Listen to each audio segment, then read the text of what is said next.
In Unit 3, we learned about what fiscal policy covers and what monetary policy covers. But Unit 3 focused more on fiscal, on government spending, on taxes and transfers. Unit 4 is going to go into depth about the financial sector, and that's going to include monetary policy. It will talk about banking, savings, money and currencies, how loans create more money in the economy. So the financial aspects are going to be the focus of Unit 4.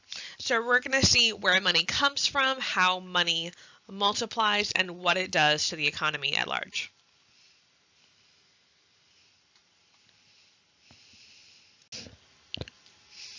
The financial sector helps finance investments in human and physical capital. The idea is if we need our economy to grow, there's certain things that we want to improve. First of all, if we improve our labor force, that's something called human capital.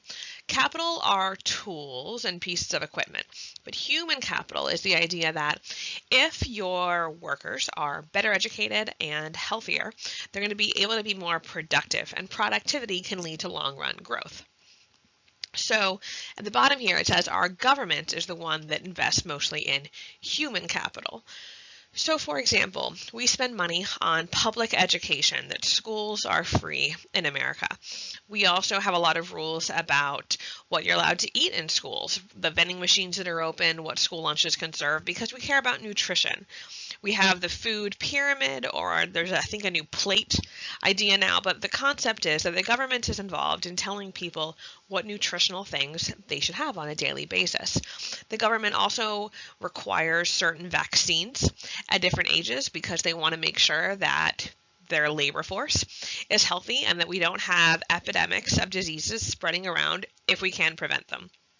So human capital does make us more productive, and it's financed primarily through the government, state governments, local governments, and the federal government. Now, physical capital are the traditional tools that you might think of with normal capital.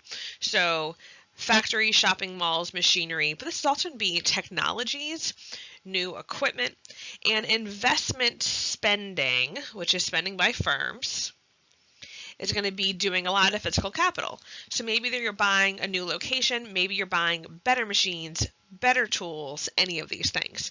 So when firms do investment spending, they tend to be investing in physical capital. And to pay for those things, they might need to take out a loan. So if they go to banks or other financial institutions, that's going to be something we'll learn about this unit of how loans work to finance these things. Firms also can make money for projects by selling stock. That's partial ownership of the business itself, and that can give them money to use for these investments. Stocks we will also focus on in this module.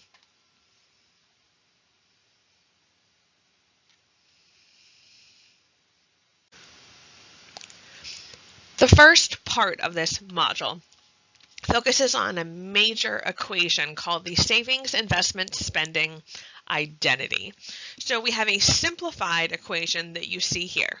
S equals I. Savings equals investment. We're going to learn the simple equation, figure out why it's true, and then we're going to add some pieces, and you will also have to know the full equation. So we have the simple savings, investment, spending identity, and a more complex one that we'll learn in this unit as well. Now, the assumption of the simple equation is that we are in a simple and closed economy. A simple economy means no government. So you don't have to worry about taxes and transfers and interference that way. A closed economy means no trade. So there's no imports or exports, there's no outside involvement from other places. Now the reason why this savings equals investment identity is true is that if you remember the circular flow diagram, the idea is that the arrow going in to each box or sector of the economy is supposed to equal an arrow going out. So for example, if households provide their factors at the factor market, they provide factors and they get paid a dollar amount equal to that. So If businesses are doing investment spending, that is supposed to equal the amount of money that they receive. If you're spending money investing in a new project, you should get that amount of output and income back, which they can keep as profit, but it counts as savings because it's not getting spent in the economy.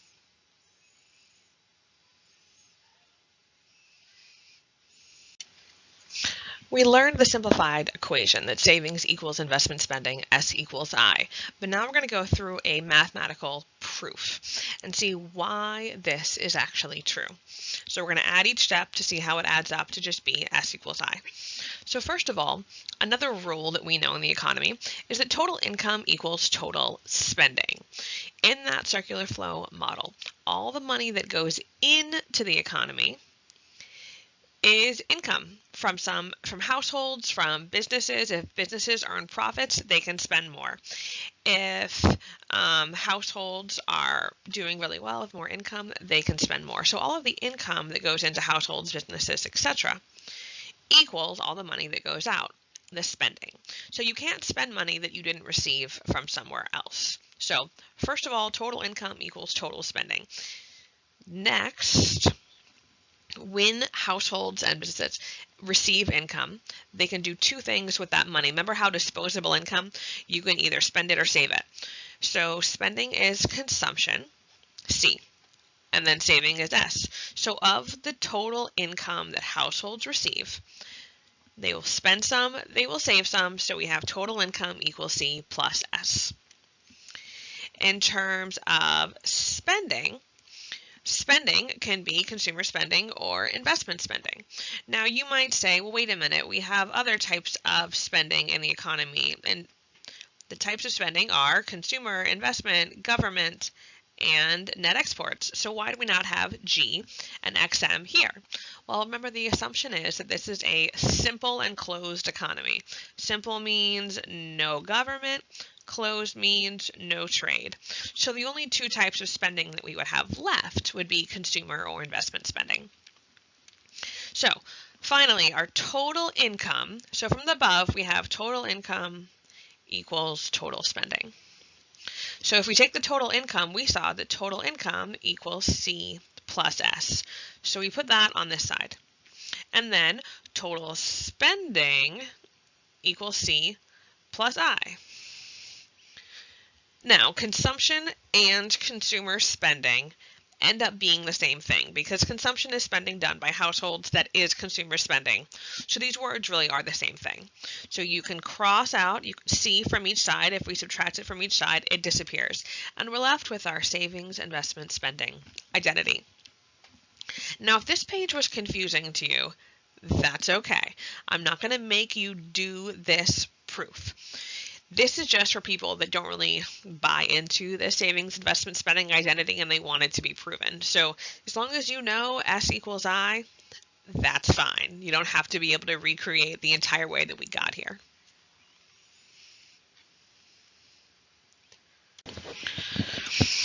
Now that you've learned the simple equation for S equals I, we're going to start adding parts back into it. Because in reality, our economy isn't actually simple. We do have government involvement, and the government saves and spends too. The idea is our government has a budget. The budget is their tax revenue, the government spending, and their transfer payments. Now you might realize that taxes, government spending, and transfer payments, and all of these three things are the three parts of fiscal policy. So this equation isn't so bad when you realize it's just the three things in fiscal. And the idea is that tax revenue is what governments receive. That's what comes in. And government spending and transfer payments are what goes out. That's what governments have to spend. So they both have income and spending as well. The tax revenue counts as savings for the government because they're able to keep that money and use it. And then, of course, government spending and transfer payments are both spending. Government spending is obviously spending, but transfers are spending too because if the government is spending money on unemployment benefits, veterans benefits, Medicaid, all of those government programs.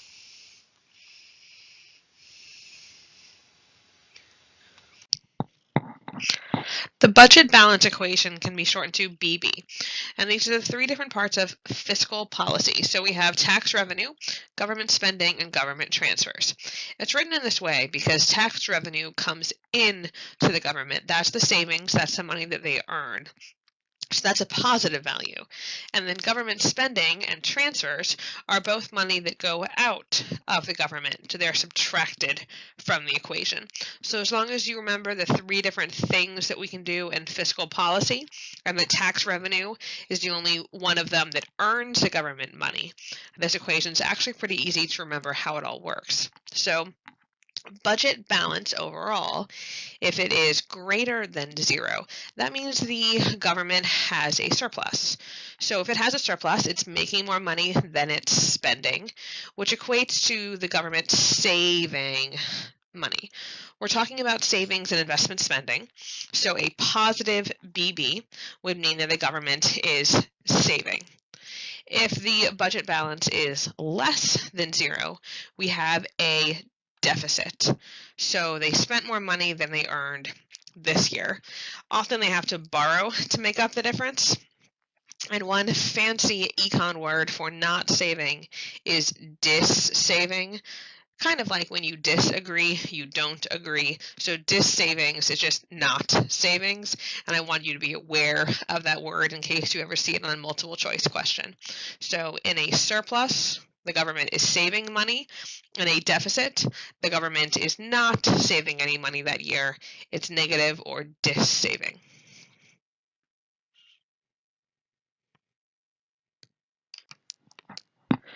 So we're going to start adding in parts to our simplified equation from the beginning of this unit. National savings, by the way, is a term that you're going to need to know. We have a matching vocab quiz on vocab words from Module 22, and national savings is one that you want to add to your list from the student learning map. So national savings is composed of two different parts.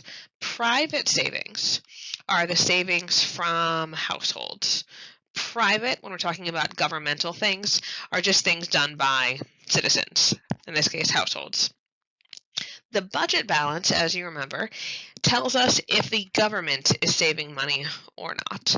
So if households are saving money and if the government is saving money, you can add those up and get the total national savings. That's where that all comes from. So to add this all into our savings investment identity, we had the S and the I, so the savings and the investment spending. Since BB, the budget balance, tells us if the government is savings, it goes on the savings side of the equation. So we're going to add that in. So we have overall savings, private savings in this case, and then government savings. And those should equal investment spending. So to see how this works in practice, if the budget balance is positive, if we have a surplus, in order to keep these equations balanced, if the left side of the equation increases, the right side, investment spending, is going to have to increase too. This actually happens in real life because if the government has a surplus, then that means that the government actually won't have to take out as many loans to finance its projects. And if the government isn't borrowing as many loans, that allows more money that's available for businesses to borrow in order to do investment spending. So when BB has a surplus, that actually does lead to more investment spending in real life, not just this pretty math world where it averages out. And likewise, if the budget balance is negative, we have a deficit. That's going to lead to a decrease on the other side of the equation to I as well. So in this case, if the government has a deficit, they're going to have to borrow money to make up the difference. And when the government borrows a lot, that actually has a term that's called crowding out. They can borrow so much that it makes there not as much money left at the end for businesses and firms. So if they borrow too much, businesses can't borrow as much, which will result in a decrease in investment spending if they were going to have to borrow funds to finance it.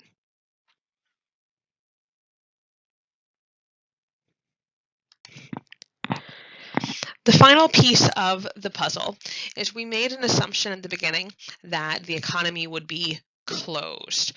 Closed means no international involvement, no trade. But in reality, we do have foreign involvement in our economy. So anyone in America can save money here, in a bank here, in a stock in this country, but we can also save money in another country. You've probably heard about the famous Swiss bank accounts. We'll talk about them a little bit later this year, but the idea is that you can save your money anywhere in the world. And another person from another country can save money in their country, but foreign investors can also decide to save money in the US. So we do have money flowing in and out of the country. And those are called inflows and outflows. And thankfully, they sound exactly like what they are. An inflow of funds is money coming in. So this is foreign savings, money from other countries that we can now use to finance our investment spending. Outflows are money leaving the country. So if people domestically or in our country decide to save money elsewhere, that would be money leaving our country. So inflows are money coming in, outflows are money leaving.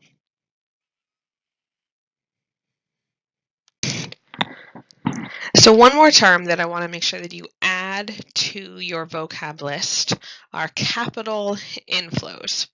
Capital inflows are kind of like net exports. If you remember that net exports was this total of exports minus imports, and the term net exports implies that exports came first in the equation. Capital inflows function a lot the same way. They are the total inflow of funds minus the outflow of funds. So because the name is capital inflow, inflow comes first. But also if you think about this equation, the amount of money coming into our country would be a positive number. And then you would subtract all the money leaving this country. And that's going to give us the total overall amount of capital inflows. So do you think that there's more money flowing in to America or flowing out? Does this seem like a good, safe place to save your money? Okay, yes. So America is actually considered a very attractive place to invest for lots of reasons. You'll learn this unit about we have a lot of bank regulations in America that can protect your money here. Our currency is also very stable. Our interest rates tend to change at a very slow rate. So all of these things make people in other countries view America as a good place to save their money, which all keeps our capital inflows positive, that we have a flow of foreign funds that help to finance our investments. And also, I hope you're hearing the fact that I'm calling capital inflows savings, because this is savings from other nations. So that gives you a hint of where this is going to go on our overall equation.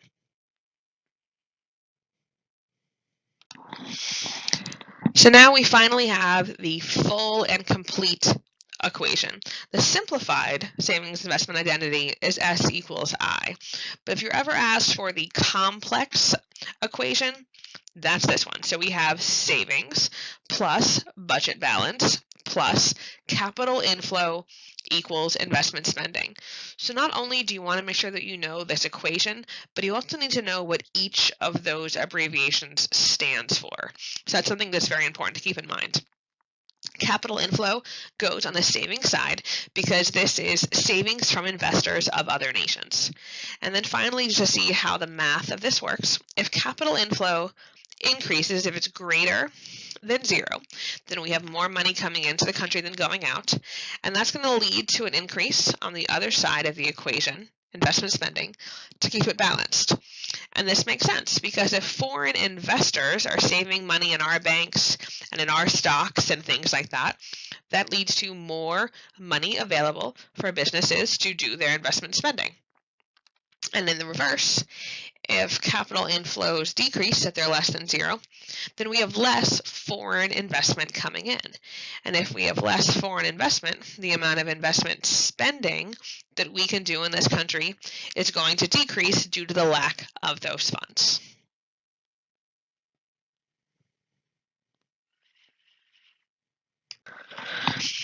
In your notes, we have a practice question that says, if the budget was experiencing a deficit, what are 3 areas that could change to keep the savings investment spending identity balanced?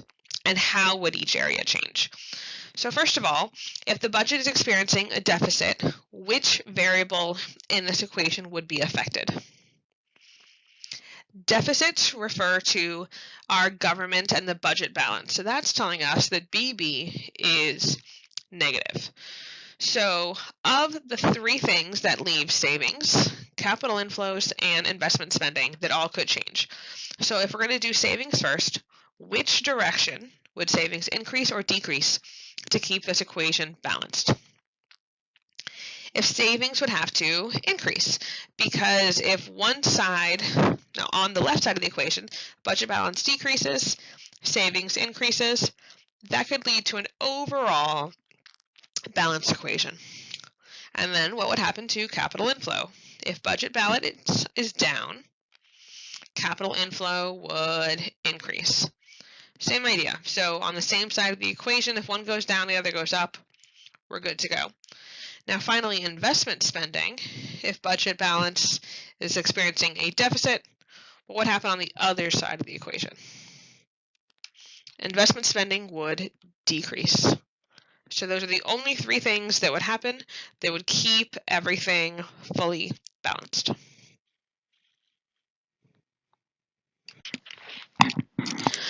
Module 22 is broken down into two pretty distinct sections. So the savings investment identity were the first part, and now we're getting into part 2, which is about financial systems and markets. Financial markets are places where households invest their current savings and wealth and purchase financial assets. So financial markets could be banks, but they could also be things like the stock market or the bond market or the housing market. So we have all different things, not just banks, that are part of financial markets. A financial asset is kind of unusual because we have a paper claim that entitles the buyer to future income. So if you buy a stock, even though you have partial ownership of that company, no one's giving you keys to the company. What you get is a piece of paper saying that you are entitled to some of the profit. If you buy a bond, we also have a paper claim to income. But other more tangible assets still have these paper claims. Cars come with car titles. If you buy a home, it comes with a deed. So all of these things give us this paper claim that says that we are entitled to future income because we purchased that asset.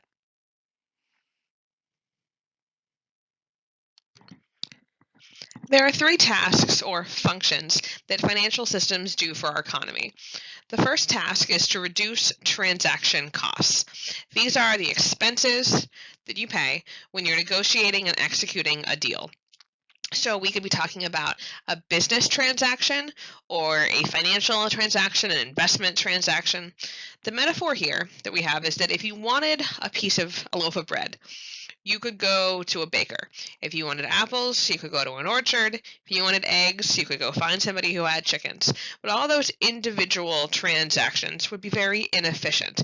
It would waste a lot of your time. You'd be going all over town to try to do all of those separate transactions. And it would be a lot more efficient to go to one place to go take care of all of those needs, like a supermarket.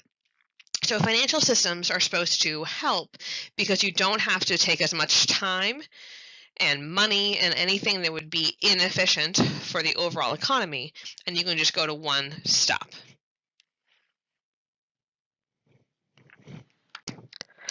This concept of transaction costs can be illustrated by somebody who needs to borrow money to build a factory. So if you have a small business and you're trying to grow that business, and you're going to need to borrow a lot of money to build an entire factory. So that person could go to hundreds of different people, everyone they've ever met, all of their neighbors, their friends, friends of friends, and gather small loans, $100 from one person, $1,000 from somebody else.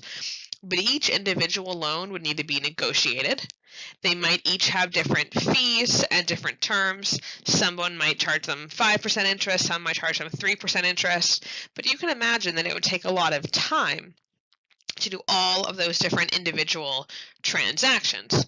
So one function of these financial markets is that if you go to one place, you can get a much bigger loan without doing all of those different individual transactions. You get to do one, which is both faster, and even though it will still have fees, it might have fewer fees, or it will at least save you all the time that you would have spent doing all the individual transactions separately.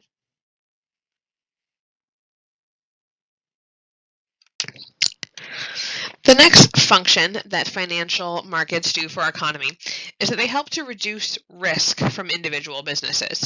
So anytime businesses need to do large-scale investment spending, there's going to be a risk. If you decide to open up a restaurant, build a factory, expand to a second location, there's always a risk that will fail or that the investment will not be profitable. And while sometimes the owner of a firm may want to take on that risk, are they going to donate their entire life savings to it? What if it's $1 million venture? They might not be able to finance all that themselves, and they would lose all of their own net worth if they did. So one of the functions that we can do is you can sell stock. When you sell shares of a stock, this helps to reduce risk because everyone who buys stock has taken on partial ownership. And they know when they buy the stock that if the business does well, if they're making a lot of profits, then they will do well as too. They will make more money because they will earn a percentage of those profits. If this does prove to be too risky and they lose money, then each stockholder just loses a little bit, and no one will lose their entire life savings because the risk has been spread out. So this helps not only to finance purchases through investment spending, but it also helps for growth because businesses are more comfortable taking on risk and expanding if they feel like the risk is spread out and not all falling on the owner's lap.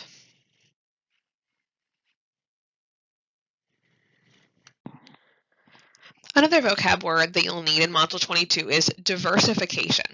This is the idea that in investments, you want to spread out all of your total assets and have them in a variety of different type of investments. So instead of one person spending all of their money on one business, that business might fail. So that would not be diversifying.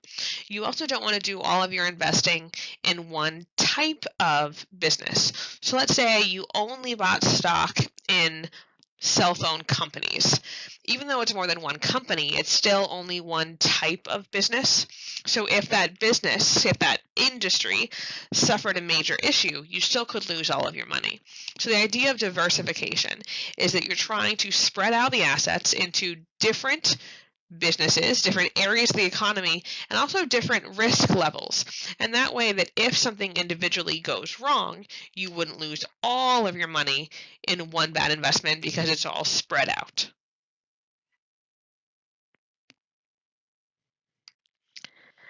The final task or function of the financial markets are to provide liquidity.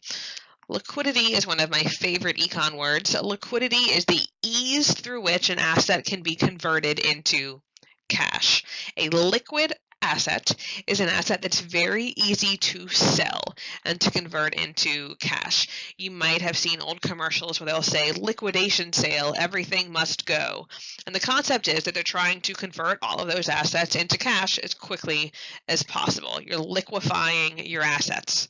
So a vintage Rolls-Royce is a very valuable asset, but it's not a very liquid asset because you're not going to be able to find a buyer right away who will pay the price that you want. So some assets can be quite valuable, but they're not liquid.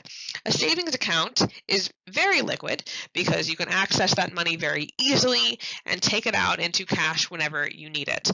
So owning a business is not liquid because you will have a hard time selling that business right away and converting that valuable asset into cash. Financial markets help to provide liquidity because they can cash out assets, they can provide cash advances and loans to businesses. So if all of their money is tied up in illiquid, which is the opposite of liquid, it's IL, these are assets that they can't turn into cash, but they can get a cash advance or a loan from a bank, which gives them the liquidity, the cash that they need in an emergency. And that's something that they wouldn't have without financial markets. Liquidity can be very important early on when a firm is starting up a business because they're going to finance often the beginning of their company. And when they start building a company, often there will not be cash revenue for a very long time.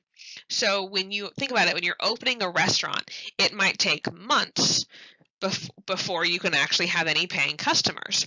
And in the meantime, you're going to need liquidity or cash to buy all of the equipment that you need, hire the workers that are getting things set up, pay the electric bill, even before any money has been made. One industry that especially takes a long time to open are vineyards. Vineyards grow wine, and they're going to get that cash advance to start the vineyard, but it can take maybe 10 years before they have grapes that are mature and that they've aged in order to make into wine. So that entire time from when the business begins to when they sell their first bottle of wine, they need liquidity from banks, these cash advances, to keep the business going. So financial systems can provide firms with liquidity in different ways. So the most obvious way is by issuing loans. When you're a startup business, that's normally what they're going to do because people might not have faith that your business will do well. You often don't want to sell stocks, or at least not very many stocks, until you're more established, because the idea is the better the reputation of your business, the higher the stock price. And once those stocks are sold, you as a business owner no longer have any control over those stocks. If they go up in value, that's great for the people who own the stocks, but not very good for you. So businesses often try to hold off on selling stocks until they're going to get a higher dollar amount for them. Businesses also could issue bonds, which are kind of like loans. There would be a set amount of time, and they would say, if it's going to take 10 years for our business to open, then we're going to need a 10-year bond. I promise you this amount of interest, and at the end of that time when the bond has matured, you'll get paid out in full. In the meantime, the bond holder has given the business money to use for liquidity.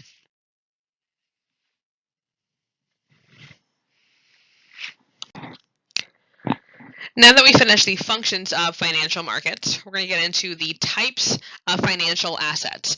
Remember, financial assets are those paper claims that entitle the owner to value. So the first type of financial asset are loans. I think you're aware that loans are lending agreements, but what a lot of my students don't realize is that loans are individual. So each individual person will get a different loan. If you wanted to buy a house, you would go to the bank, and the bank would give you individual terms. Those terms are based on your credit scores and your credit history and how much money you can put down on that house. That loan is written out for you, which is all important because if you decide to sell that house, the loan that you have doesn't come with it. The new buyer will need to get a new loan that's individualized to them. The point of all of this is that because loans are individual, they're not very liquid. Remember, the opposite of liquid is not solid. It's illiquid, which I'm writing out for you here. Liquidity is about the ease of turning into cash. If something is illiquid, it is very hard to convert to cash. And anything that's been customized or personalized is fairly illiquid because you can't just transfer this to someone else. The person who buys the house after you, their customized loan pays off your loan, but it takes the time to sell the house to get out of that. So you can't just turn that home into cash right away. It takes time. Therefore, it's not very liquid. The next type of financial asset are bonds. Bonds are quite different from stocks because stocks are very risky. They could gain value, they could lose value, you can buy them and sell them whenever you want to. Stocks are unpredictable. Bonds are not. When you buy the bond, everything you need to know about the bond is set from that moment. So first of all, the bond will tell you a fixed interest rate. There's no question of how much money you're going to earn. That's stated on the bond. It also tells you how long it takes for the bond to mature. There will be a date on the bond. So let's say you buy a $100 bond and it matures in 20 years. And at the end of the 20 years, you will earn that $100 back plus maybe 5% interest. So all the terms are clearly stated on the bond, but it takes a long time to get that full value. So sometimes people might want to sell the bond. This bond has nothing to do with you personally. The terms are set, but they're standard terms, not individual ones. So if you want to sell the bond to somebody else, you can. You can actually look up the current value of the bond right now. So even though it's worth $100 in 20 years, at this very moment, it might be worth $47. So you can sell it to someone for $47. You make your money back, you get the liquidity that you're seeking, and the person who buys it gets an asset that they know is guaranteed to go up in value and to be worth more in the future. So it's really win-win in that case, and that's why, because bonds aren't personalized, they're easy to sell and therefore more liquid.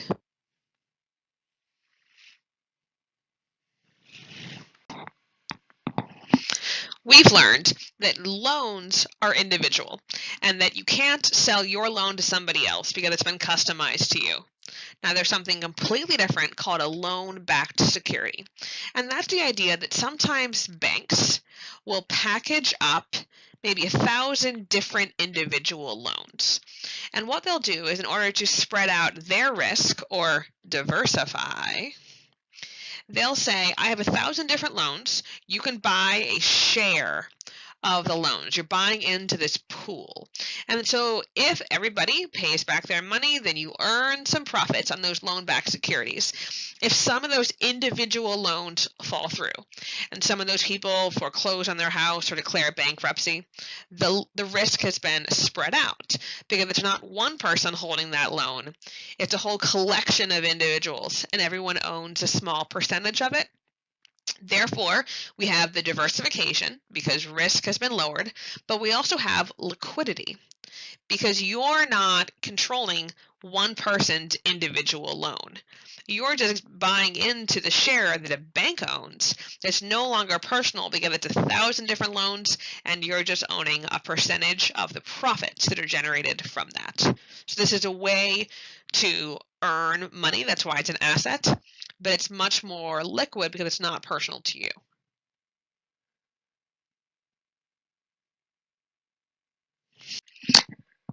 The next type of financial assets are stocks. Stocks are a share of the ownership of a company.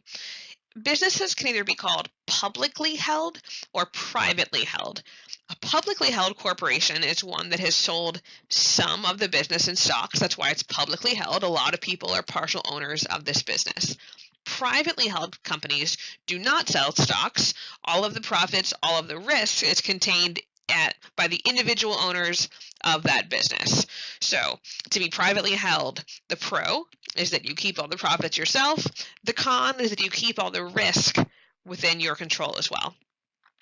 So businesses that would like to expand in a way beyond their financial means, they can't afford this new way of growth, they might want to sell stocks for that reason. They also might want to sell stocks because they want to reduce their individual risk. So if this new venture pays off, everybody gains. If it doesn't, the risk has been spread out amongst the stockholders, not just the individual owners. Stocks can be higher yielding than bonds, but they're not guaranteed. In the example we had before where the bond had a 5% interest rate, the bond will always have a 5% interest rate. It gets locked in when you buy it. Stocks, on the other hand, there's an unlimited amount of money that you can earn through the stock, depending on how well the business does, but you only lose the money you put in. So if you bought a stock for $100 and the stock plummets, you're never going to lose more than that $100 original investment that you put in. You could lose all of that money, but you won't lose more than the original investment that you put in. If businesses need to raise funds for a project, they could decide to borrow money from banks, or they could decide to sell shares of their company or stocks. With a loan, the idea is that they would keep control of their company. So once they pay the loan back, they no longer owe anything to anyone else, and all the profits they could keep themselves. If they sell stocks, those stocks are gone. And the only way to get that back is to buy them back from the stockholders at whatever price the stocks are currently trading at. So can you get that control back? Yes, but you wouldn't know the price of the stock. It would be a gamble. Businesses usually decide to sell stocks slowly. So let's say we're going to sell 5% control of the company now because we need to finance a small project. So whatever the going value of the business is, and there are people whose job it is to evaluate businesses, determine their worth, and that sets the stock prices when the business goes public or begins selling their stocks. So when they sell those stocks, the company gets paid. And from that point on, stocks are traded at a secondary market. There's multiple markets. You've probably heard of the New York Stock Exchange. But the concept is that any sale after the original one, none of the money goes to the company. The people that are selling the stock, they get the money. Maybe their brokers get a commission for helping them sell the stock. But all the trades that happen from that point on don't give any money to the company. So once the company sold the 5%, that's it. And if they want to make more money in the future, then they might decide to sell more stocks and then issue more stocks and issue more stocks, because you can make money in small pieces that way and you still keep general control of your company.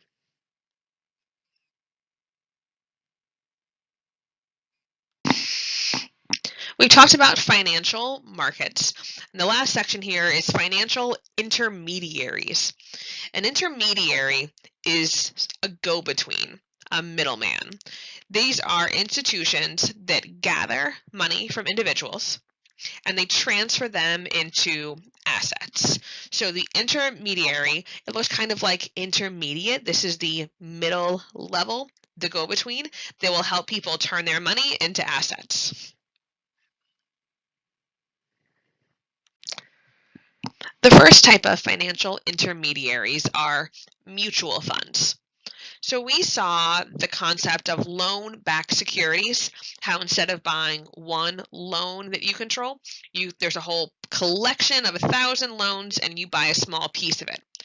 Mutual funds are kind of like that, but instead of a collection of loans, this is a collection of stocks. It's called a stock portfolio. So the person who manages the mutual fund buys a variety of stocks and puts them all into a portfolio. Think of it as a folder filled with all of these individual stocks. And these tend to be grouped by their risk level. So if you would like to become an investor and you don't want to buy individual stocks one by one, you can buy part of a mutual fund. So what you're doing is deciding, do I want high risk, low risk, in between, and you're buying a portion of this. What's good about it is that we have diversification. So instead of putting all your money into one stock, you're spreading the risk around because you're buying this portfolio, this collection of stocks. If you decided to buy all of those individual stocks one by one, you would have high transaction costs. And the reason why is that stockbrokers charge fees for each individual purchase of a stock or sale of a stock. So if you wanted to pick them one at a time, you can, but you're going to have to pay a fee to the stockbroker each time you do it. If you decide to buy a mutual fund, you've done one purchase of a collection of things, as opposed to all of these different smaller transactions that charge fees. So you get the diversification and the low risk without the high transaction costs. This is good for anybody who would like to invest but doesn't want to pick each thing, and maybe you don't want to follow all of the different stocks as closely. You just pick your risk level and how much you want to invest into this mutual fund.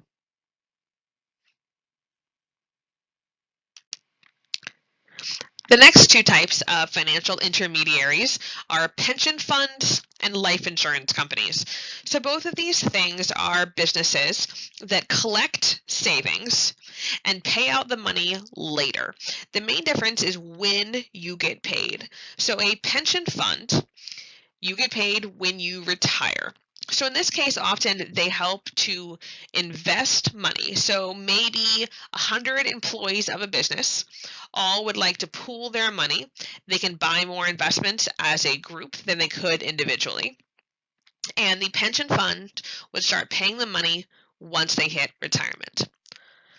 Life insurance companies sell policies where the beneficiary, and that's someone you pick. So if there is maybe you have children or you have a spouse or someone usually in your family that you would like to receive money when you pass away, you set that person as your beneficiary. It's called that because they benefit from, in this case, unfortunately, your death. And the life insurance company, you put in money while you're alive, and the beneficiary receives payment after you die. So both of these are in between companies where people invest money at the start, and then there's an asset worth value at the end. There's lots of rules about life insurance in terms of when you die, how you die, what gets paid out. So that's all very individualized. As a general rule, pension funds pay when you retire, life insurance companies pay when you die.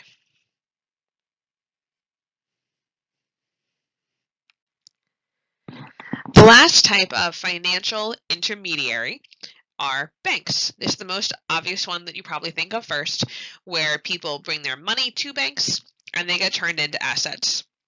Now, to use some of our vocab words from this unit, banks provide liquid financial assets in the form of deposits. So when you put your money into the bank, those start out as liquid assets, and they can turn those funds into loans that they issue for people who need to do illiquid investment spending.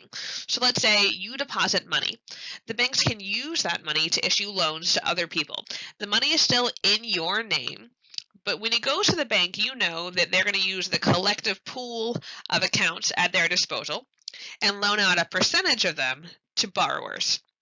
If a borrower decides to buy something like a house, that's an illiquid investment because it'll take them some time to sell that house and convert it back into cash.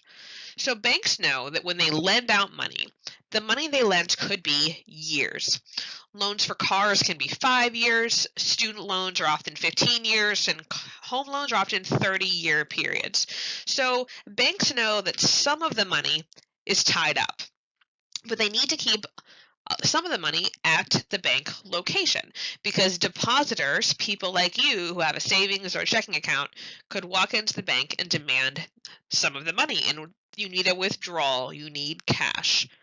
So there's something called a reserve requirement. We'll learn about that later this unit, but the idea is that banks are required to keep some of the cash on hand. They can't loan out 100% of the money because then if people came in and needed money, it wouldn't be there. We also have something called the FDIC. Sometimes banks will advertise, and on the radio you'll hear FDIC insured. The FDIC is the Federal Deposit Insurance Corporation.